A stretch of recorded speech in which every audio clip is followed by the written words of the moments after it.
अरविंद सावंत जी ने किसी महिलाओं का अवमान किया, जिंदगी में नहीं किया।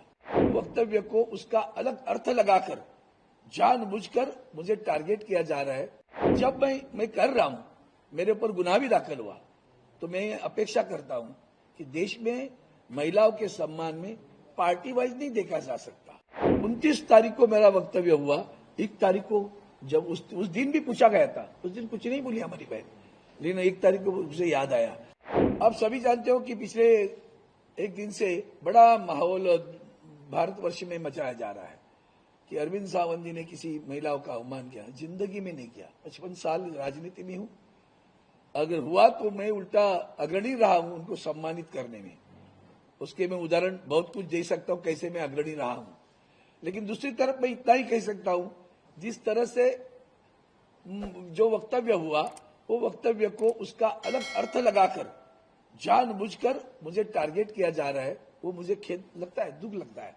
लेकिन फिर भी मेरे वक्तव्य से किसी को मन को ठेस पहुंची होगी तो मैं दिलगिरी व्यक्त करता हूं, मैं उनका सम्मान करता हूं। और मैंने कभी पिछले मेरे 55 साल में अवमान नहीं किया, आज भी नहीं करूंगा, कल भी नहीं करूंगा। और दूसरी बात, लेकिन जब मैं कर रहा हूं, मेरे ऊपर गुनाह भी दाखिल हुआ, तो मैं अपेक्षा करता हूं कि देश में महिलाओं के सम्मान में पार्टी वाइज नहीं देखा जा सकता। अगर है तो शूर्पणखा किसने कहा था महिला को? जर्सी गाय किसने कहा था महिला को? रेवन्ना रेड्डी जैसे उधर जो कुछ हुआ, उसके बाद में प्रचार में जाकर जिसने सम्मानित किया, तो क्या वो सारे महिलाओं के सम्मान थे? मणिपुर में जो हुआ उसमें महिलाओं का सम्मान हुआ क्या देश में? इसके बावजूद जो वक्तव्य जो हमारे माननीय हमारी महापौर मेयर मुंबई की किशोरीताई पेडणेकर के बारे में आशीष शेलार जी ने किया, उसके ऊपर कौन सा गुना दाखिल हुआ? वामन मात्रे हमारी पत्रकार भगिनी को जिस तरह से उस दिन बोला, उसके ऊपर कौन सा गुना दाखिल हुआ? हाल ही में ठाणे में महिला पर फिर इनके पार्टी के ही पदाधिकारी ने अत्याचार किया, आंदोलन हुआ ठाणा में, कौन सा गुना दाखिल हुआ? हमारे यहाँ जो पूर्व सांसद है उन्होंने जो कुछ किया, उसके ऊपर कौन सा गुना दाखिल हुआ?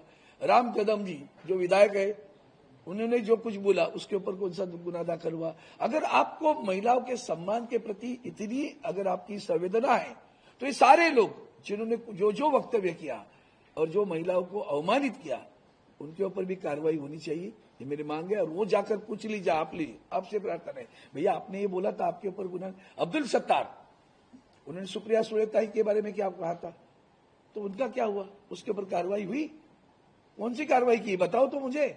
अगर महिलाओं के सम्मान की बात जो पार्टी कर रही, जिस पार्टी के मंत्री अब्दुल सत्तार हो, संजय राठौड़ हो, जिनके ऊपर हमारी चित्रावाग जैसे भगिनी ने बहुत बड़े आरोप के लगे आंदोलन किया, देवेंद्र फडणवीस जी जो आंदोलन किया, क्या हुआ? उनके ऊपर कौन सी कार्रवाई हुई? तो बस एक राजनीतिक लाभ उठाने के लिए चुनाव है, राजनीतिक लाभ उठाओ। चलो एक शब्द को पकड़कर, जो मेरी भावना कभी नहीं थी, आज भी नहीं, कल भी नहीं रहेगी, और मैंने किसी व्यक्तिगत नाम भी नहीं लेके आया था, फिर भी वो उसको जिस तरह से माहौल बनाया जा रहा है, वो देखकर दुख होता है कि मेरे ऊपर कभी कुछ इल्जाम लगाना की कोशिश बहुत बार हुई, लेकिन नहीं पकड़ा गया। तो चलो इधर कुछ एक शब्द को लेकर चलो इनकी प्रतिभा भी मलिन करे, तो उनके लिए उनकी बड़ी बड़ी टीम बैठती रहती है। 29 तारीख को मेरा वक्तव्य हुआ। 1 तारीख को जब उस दिन भी पूछा गया था, उस दिन कुछ नहीं बोली हमारी बहन, लेकिन 1 तारीख को उसे याद आया। किसने याद दिलाया, किसने सारा कंस्पायर किया, करने दो, वो पाप उनके पास रहेगा। लेकिन मैंने जो कुछ बोला अभी, ये जो वक्तव्य हुए हैं सारे, वो वक्तव्य करने में कौन है उतना देख लेना, उनके ऊपर भी वही कार्रवाई होनी चाहिए। उसी तरह महिलाओं का सम्मान वहां भी होना चाहिए।